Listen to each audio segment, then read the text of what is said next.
To a lot of people, ambition is kind of a mystery.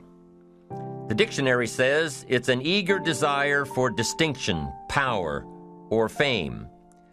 But what does that really mean? Well, let's start with the word eager. All by itself, eager is kind of exciting. Kids are eager for their birthday parties.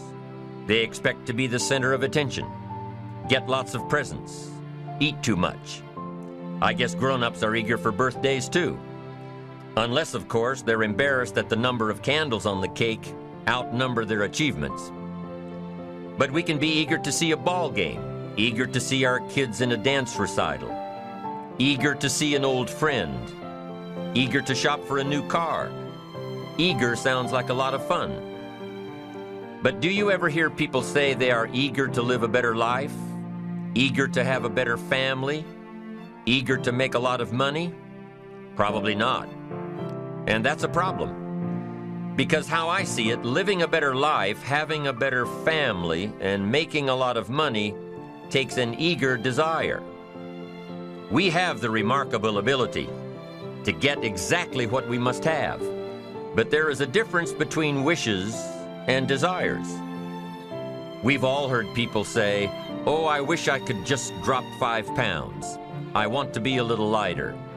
And we've probably said it ourselves, especially after a big holiday dinner of turkey and homemade pie and every other thing we can possibly stuff ourselves with in one 8-hour period of time. And even though we may wish we could breathe a little easier in our clothing, we have to have the desire to exercise a little more and eat a little less. The "I wish I could lose weight" has to become, "I have the eager desire to lose weight."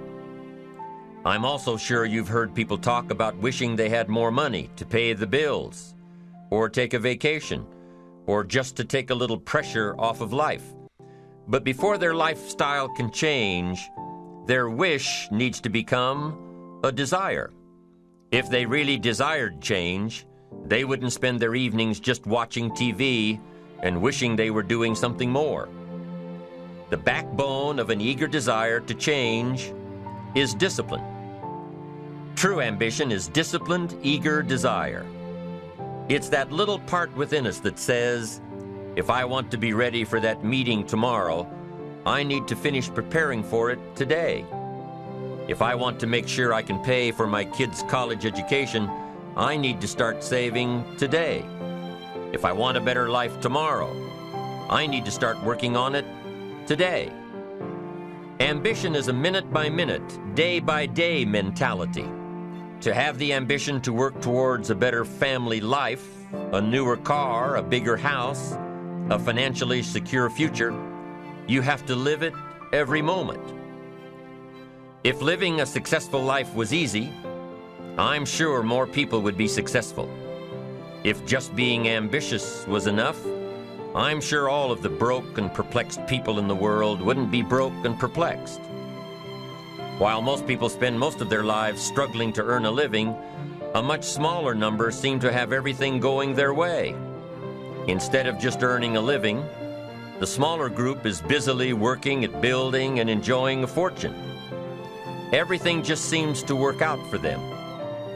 And here sits the much larger group, wondering in awe on how life can be so unfair, complicated, and unjust.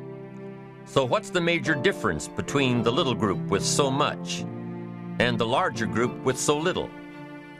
Despite all the factors that affect our lives, like the kind of parents we have, the schools we attended, the part of the country we grew up in, none has as much potential power for doing good as the ability to dream. Dreams are a projection of the kind of life we want to lead. Dreams can drive you. Dreams can make you skip over obstacles. When we allow our dreams to pull us, they unleash a creative force that can overpower everything in our way. To unleash this power, though, your dreams must be well defined. A fuzzy future has little pull power. Well-defined dreams are not fuzzy. Wishes are fuzzy. To really achieve your dreams, to really have your future plans pull you, your dreams must be vivid. If you've ever hiked a 14,000-foot peak in the Rocky Mountains, one thought has surely come to mind. How did the settlers of this country do it? How did they get from the East Coast to the West Coast? By foot. Carrying one day's supply of food and water is hard enough. Can you imagine hauling all of your worldly goods with you? Mile after mile, day after day, month after month? These people had dreams, big ones.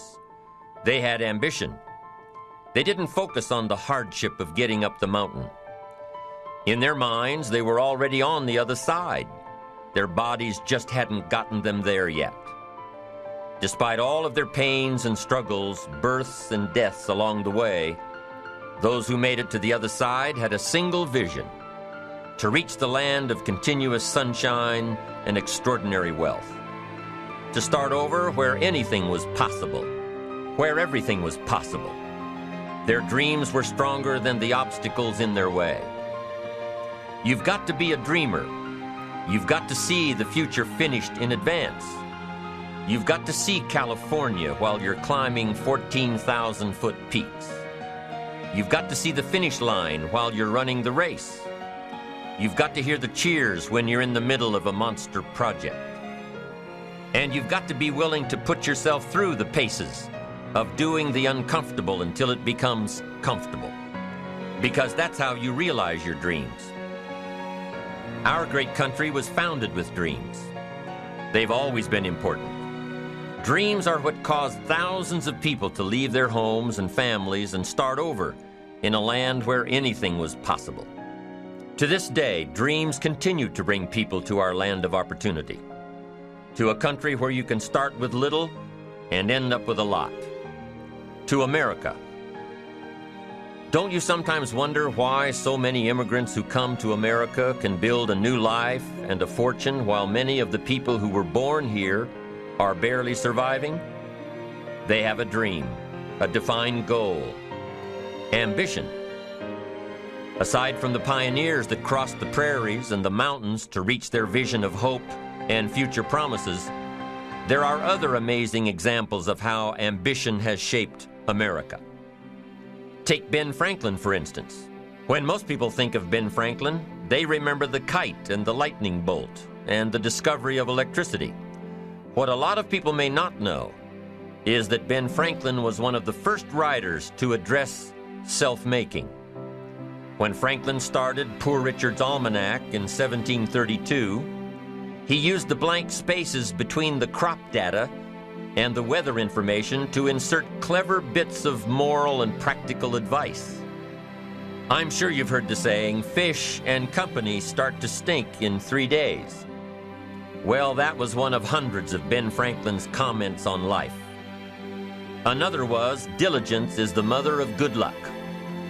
You know, it's amazing how hard-working, smart-working people have all the luck. We sometimes hear of a brand new musical group, an overnight success. They must have been in the right place at the right time, knew the right people, had a friend to help them out. But if you've ever watched an interview with some of these folks, you'll probably hear that their overnight success took several years. Diligence is the mother of good luck.